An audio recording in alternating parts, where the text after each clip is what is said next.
আসসালামু আলাইকুম ওয়া রাহমাতুল্লাহি ওয়া বারাকাতুহু। প্রত্যেক মুসলমান ভাইকে জানাই আন্তরিক শুভেচ্ছা এবং অভিনন্দন। আজকে আমি আপনাদের কাছে একজন বক্তার বক্তব্য শোনাবো যে মানুষের ঈমানকে কিভাবে লুটছে। এরা নিজের ব্যক্তিগতভাবে এরা ফতোয়া তৈরি করে মানুষের কাছে ঈমান লুটানোর জন্য লেগেছে। তাই প্রত্যেককে বলবো ভিডিওটা বেশি বেশি করে শেয়ার লাইক করুন এবং অবশ্যই এই সমস্ত বক্তাগুলোকে চিনে রাখুন। আপনাদের ঈমান নষ্ট করার জন্য এরা উঠে পড়ে লেগেছে। তাই এদের বক্তব্যগুলো আপনারা শুনুন এবং আমার চ্যানেলকে লাইক শেয়ার এবং সাবস্ক্রাইব করুন পরবর্তী ভিডিও পাওয়ার জন্য। ডক্টর কায়রুল ইসলাম, আপনার কাছে আসছি। কিছুটা অপ্রাসঙ্গিক হলেও প্রশ্নটা গুরুত্বপূর্ণ মনে করছি আমরা, যে আশুরার দিন হোসাইন রাদিয়াল্লাহু আনহুকে যে হত্যাটা করা হয়েছিল, এর পিছনে তৎকালীন যিনি খলিফা ছিলেন ইয়াজিদ, তাকে শিয়ারা প্রচণ্ড রকম দায়ী করে এবং তাকে কাফের পর্যন্ত সাব্যস্ত করে ফেলে। এবং আমরা দেখি আমাদের সমাজেও যেহেতু বিষাদ সিন্ধুর পাঠক সবচেয়ে বেশি, তো তারাও ইয়াজিদকে একেবারে অপরাধীর কাঠগড়ায় দাঁড় করিয়ে তাকে চরম একটা অপরাধী হিসাবে গণ্য করে। তো এক্ষেত্রে আসলে ঐতিহাসিকভাবে আমরা যদি দেখতে যাই, সেক্ষেত্রে ইয়াজিদ আসলে কতটুকু দায়ী ছিল হোসাইন রাদিয়াল্লাহু আনহু হত্যাকাণ্ডের পিছনে। আত্মাহারিক টিভি, ওহির আলোয় উদ্ভাসিত জীবনের জন্য। জাযাকাল্লাহু খায়রান। আসলে বাংলাদেশে, আমাদের দেশে একটা দুঃখজনক ঘটনা হলো এই যে ইতিহাসগুলি আমরা সাধারণত পড়ি আর কি, বা যেটা প্রচলিত, সেটা কিন্তু যথাযথ সোর্স থেকে, একেবারে অথেন্টিক সোর্স থেকে আসা নয়। কারণ আরবিতে যে ইতিহাসগুলি, এগুলো দেখা যায় ইংরেজিতে অনুবাদ হয়েছে, আর ইংলিশটা সাধারণত এরা কিন্তু মুসলমানদের বন্ধু নয়। এরা বন্ধুর ছদ্মবেশ ধরে দেখা যাচ্ছে ইতিহাসগুলো রচনা করেছে, অনুবাদের নাম করে এসে এখানে অনেক কিছু বিকৃতি ঘটাই দিয়েছে, জুড়ে দিয়েছে, যোগ করে দিয়েছে। আবার দেখা যাচ্ছে বাংলাদেশের মানুষ তো আর ইংরেজি অত ভালো পারে না, বোঝে না। যারা বোঝে তারা বোঝে, কিন্তু এই ইংরেজিটি থেকে যারা বাংলা অনুবাদ করেছে তারা আবার ওখানে নিজের মন মতো কিছু রসকস এগুলি জুড়ে দিয়ে দেখা যাচ্ছে ইতিহাসের আসল যে ঘটনা এগুলি কিন্তু নাই। ফলে এখানে একেবারেই যে ইয়াজিদ বিন মুআবিয়াকে যে দায়ী করা হয় একেবারে ঢালাও ভাবে, এটা মূলত আসলে ঐতিহাসিকভাবে এটা প্রমাণিত নয়। কারণ আমরা ওখানে দেখি যে ওখানে হোসাইন রাদিয়াল্লাহু আনহুকে হত্যার ব্যাপারে যে বেশি ভূমিকা পালন করেছিল, প্রধান ভূমিকায় ছিল, সে ছিল ওই কুফার গভর্নর ওবায়দুল্লাহ বিন জিয়াদ। এই ওবায়দুল্লাহ বিন জিয়াদি সেখানে তখন যে সেনাপতি ছিল ওমর বিন সাদ রাদিয়াল্লাহু আনহু, তিনি সেনাপতি একটু দেখেছিলেন যে ওবায়দুল্লাহ বিন জিয়াদ দেখলো যে ওমর বিন সাদ হয়তো আমাদের নির্দেশ নাও মানতে পারে। তখন সে শিমার বিন জুল জাওশান ওনাকে পাঠালেন যে তুমি যাও, সেনাপতিকে বলো সে যদি আমাদের কথা না শুনে বা সে যদি বিপরীত কিছু করতে চায় তাহলে তাকে তুমি হটিয়ে দিবে, আর তুমি সেখানে দায়িত্ব নিয়ে তুমি আমার এই দায়িত্ব পালন করবে। সে দায়িত্বটা কি ছিল? যখন হোসাইন রাদিয়াল্লাহু আনহু এখানে মূলত তিনি কিন্তু আসলে ইয়াজিদের সাথে কোনো সংঘর্ষে লিপ্ত হওয়ার জন্য আসেননি, কোনো যুদ্ধ করতে আসেননি, কিছুই করতে আসেননি, বরং কুফার জনগণের পক্ষ থেকে 150টা চিঠি তিনি পেয়েছিলেন যে আপনি কুফাতে আসেন, আসলে আমরা আপনার কাছে বায়াত গ্রহণ করব, আপনাকে নেতা মেনে নেব।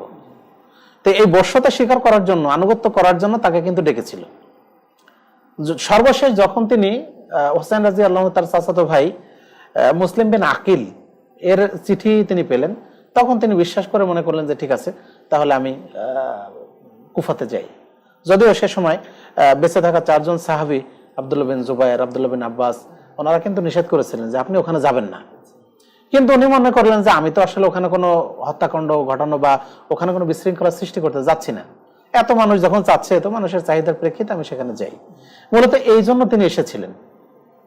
কিন্তু আসার পর সেখানে কুফার যে গভর্নর নোমান বিন বাশির রাদিয়াল্লাহু আনহু ছিলেন, নোমান বিন বাশির তিনি বললেন জনগণকে যে দেখো, তোমরা হোসাইন রাদিয়াল্লাহু আনহু আসছেন, তিনি ইতিমধ্যে আসার সংবাদটা পেয়ে গেছেন, তোমরা যেন কোনো বিশৃঙ্খলা এখানে সৃষ্টি করো না, তোমরা এখানে কোনো বিশৃঙ্খলা সৃষ্টি করো না। কিন্তু দেখা গেল যে ওখানে কুচক্রীদের কানভারিতে এই নোমান বিন বাশির রাদিয়াল্লাহু আনহুকে, বাশিরকে, গভর্নরকে, তাকে কিন্তু গভর্নর পদ থেকে হটিয়ে দেওয়া হয়। এটা একটা রাজনৈতিক খেলা। তখন বসরার গভর্নর যিনি ছিলেন ওবায়দুল্লাহ বিন জিয়াদ, তাকে কিন্তু কুফার এই মানে দায়িত্ব দেওয়া হয়, গভর্নরের দায়িত্ব দেওয়া হয়। এই গভর্নর উবাইদুল্লাহ বিন জিয়াদ এসে যখন হুসাইন রাদিয়াল্লাহু আনহুর আসার ঘটনার কথা তিনি শুনলেন এবং এই কারবালার কাছাকাছি চলে আসলেন, সেখানে তিনি তার পথরোধ করলেন। তখন হুসাইন রাদিয়াল্লাহু আনহু 3টা প্রস্তাব দিয়েছিলেন যে দেখুন, আমি এখানে কোনো রক্তপাত করতে আসিনি, আমার 3টা, হ্যাঁ, আমি এখানে কিছু করতে আসিনি। আপনারা যদি আমার কথা বিশ্বাস না হয় তাহলে প্রথমত হয় আমাকে অন্য কোনো দেশে, অন্য কোনো প্রদেশে চলে যাওয়ার মতো আমাকে অনুমতি দিন, সুযোগ দিন। যদি সেটা না হয় তাহলে আমাকে ইয়াজিদের কাছে নিয়ে চলুন। সেটাও যদি না হয় তাহলে আমাকে মদিনায় ফিরে যাওয়ার সুযোগ দিন। তখন এই ওবায়দুল্লাহ বিন জিয়াদ কুচক্রি এই বলল, এর আর একজন খায়ের কাজে শিমার বিন জুলজান জাওশান, এ তখন বলল যে না, এই শর্তগুলি জিয়াদের কাছে যাওয়া, মানে ইয়াজিদের কাছে যাওয়ার আগেই ওবায়দুল্লাহ বিন জিয়াদের কাছে বশ্যতা স্বীকার করতে হবে, আপসহীন। তাকে আগে তার কথা মেনে নিতে হবে। তখন ওবায়দুল্লাহ বিন জিয়াদ মনে করলো আসলে কথা তো ঠিক, তাহলে ও আমার আনুগত্য করবে আগে, তারপরে প্রয়োজনে ইয়াজিদের কাছে তার এই শর্তগুলি নিয়ে যাওয়া হবে। উনি কিন্তু নিয়ে যেতে চাইছিলেন।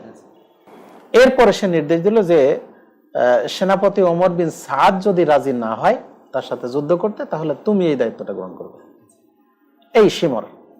তখন শিমর গিয়ে প্রথমে এসে তরবারি দ্বারা আঘাত করে এবং তারপরে আরেকজন এসে তাকে বর্ষা দ্বারা তার বুকে মারে এবং এভাবে হোসেন রাদিয়াল্লাহু আনহুর শাহাদাত ওখানে সংঘটিত হয় এবং তার মস্তক দেহ থেকে আলাদা করে সেটাকে ইয়াজিদ এর কাছে নিয়ে যাওয়া হয়।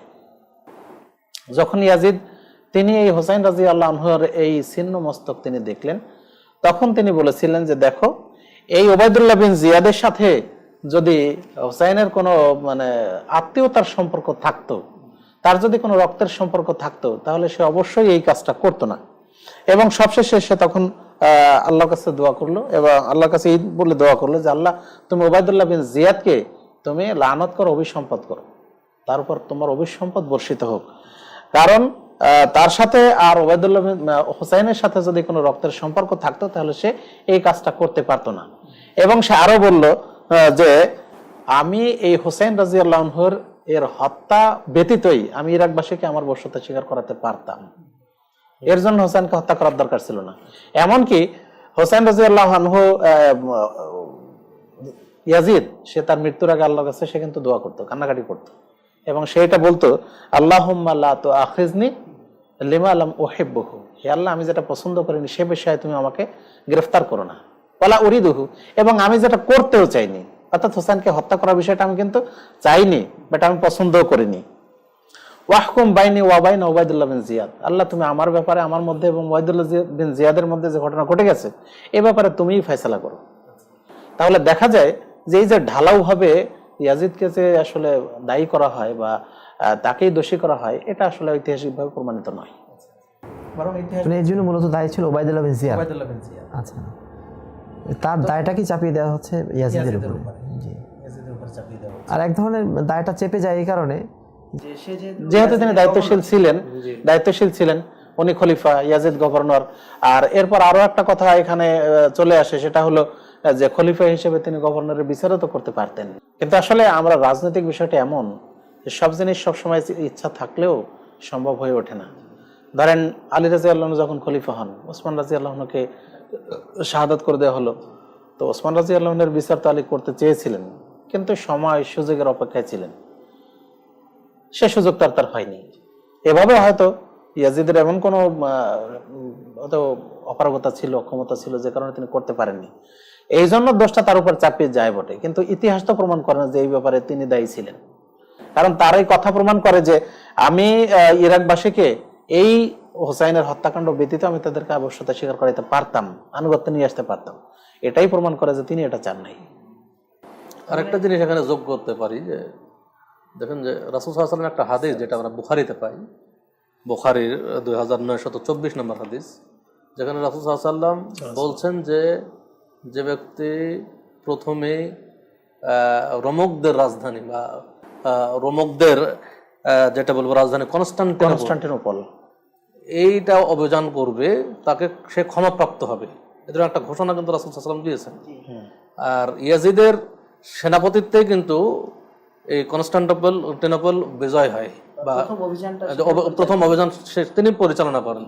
তো এই হাদিস থেকে কিন্তু আমরা একটা ইঙ্গিত পাই যে যদিও তার ভুল ছিল, রাজনৈতিক কিছু ভুলের কারণে এত বড় একটা ইতিহাস রচিত হয়েছে, এই জন্য আমরা আসলে ইয়াজিদকে হয়তো বা রাহিমাহুল্লাহ বলতে চাই না, লাআনাহুল্লাহ বলতে চাই না, কিছু ভুল ত্রুটি আছে। কিন্তু রাসূল সাল্লাল্লাহু আলাইহি ওয়াসাল্লামের এই হাদিস দ্বারা কিছু বোঝা যায় যে যদি তার কিছু ভুল ত্রুটি থাকে হয়তো বা আল্লাহ তাকে ক্ষমা করে দিবেন, এটা রাসূল সাল্লাল্লাহু আলাইহি ওয়াসাল্লাম ভবিষ্যৎবাণী করেছেন। এবং তার আরো একটা জিনিস দেখা যায় যে ইয়াজিদের একটা আংটি ছিল যেটাতে আসলে তিনি লিখে রেখেছিলেন যে আমান্তু বিল্লাহিল আযীম। তিনি তাহলে স্বীকৃতি দিয়েছেন যে তিনি আল্লাহর প্রতি ঈমান এনেছেন, মহান আল্লাহর প্রতি যিনি মহান। তাহলে এই জিনিসগুলো উপেক্ষা করে আমরা একবার মালউন বলতে পারি না। এই মালউন বলে গালি দেওয়াটা অবশ্যই নিশ্চিত বেয়াদবি এবং এটা অন্যায় অপরাধ, এটা থেকে আমাদের বিরত থাকা উচিত। অর্থাৎ এখান থেকে আমরা যেটা বুঝতে পারলাম যে বর্তমানে কারবালা সম্পর্কে যে ইতিহাসটা চালু রয়েছে সেটা মূলত বিষাদ সিন্ধু থেকেই প্রচলিত, এবং বিষাদ সিন্ধু কখনোই এটা কোনো অথেন্টিক সোর্স থেকে রচিত নয়, বরং যিনি এর রচয়িতা মীর মোশাররফ হোসেন, তিনি একজন শিয়া আকীদার মানুষ, এবং তার রচিত গ্রন্থে বহু বাড়াবাড়ি রয়েছে, বহু বিভ্রান্তি রয়েছে। সুতরাং বিষাদ সিন্ধু পড়ে আমরা ইসলামের ইতিহাসটাকে বিচার করব না, বা কারবালার ঘটনাগুলোকে আমরা বিষাদ সিন্ধুর আলোকে চিন্তাভাবনা যদি করি, নিঃসন্দেহে আমরা ভুলের মধ্যে পতিত হব। তো সেটা আপনাকে আন্তরিক ধন্যবাদ বিষয়টা বা ক্লিয়ার করার জন্য, বা সঠিক ইতিহাসটা আমাদেরকে জানানোর জন্য।